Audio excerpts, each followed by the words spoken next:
അപ്പോ ഈ ആസ്വാദനം താൽക്കാലികമാണ്. മറിച്ച് നമ്മുടെ എന്നെന്നും അവസാനിക്കാത്ത, ഒടുങ്ങാത്ത, ഒരറ്റമില്ലാത്ത ഒരു ജീവിതം, അത് തുടങ്ങുന്നത് നമ്മുടെ സക്കറാത്തിന്റെ സമയം മുതൽ അങ്ങോട്ടാണ്.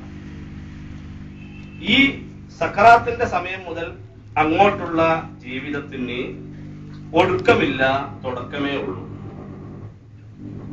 ആ ഒടുക്കമില്ലാത്ത ജീവിതത്തിലാണ് നമ്മുടെ സകലമാന വെല്ലുവിളികളും, എല്ലാവിധ പ്രശ്നങ്ങളും, എല്ലാവിധ ദാരിദ്ര്യവും, കടവും, കഷ്ടപ്പാടും, വീടില്ലായ്മയും, അതേപോലെ എല്ലാം നമുക്ക് അതിന് ശേഷമാണ് ഭവിക്കുന്നത്.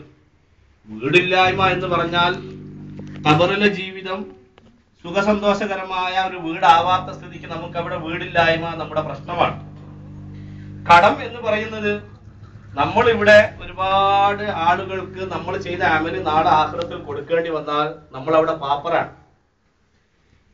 അതേപോലെ എല്ലാ വിഷയങ്ങളിലും നമ്മളിവിടെ കഷ്ടപ്പാട്, ബേജാറ്, അല്ലല്, അലക്ക്, ദുരിതങ്ങള്, പ്രയാസങ്ങള് എന്ന് പറയുന്നതെല്ലാം താൽക്കാലികമാണ്. പക്ഷേ അതിന്റെ ശരിയായ മൂർത്തിമൽഭാവം, അതിന്റെ ശരിയായ രൂപങ്ങൾ നമ്മുടെ മുന്നിൽ പ്രത്യക്ഷപ്പെടൽ സക്കറാത്തിന്റെ മരണത്തിന്റെ ശേഷമാണ്. ദാരിദ്ര്യം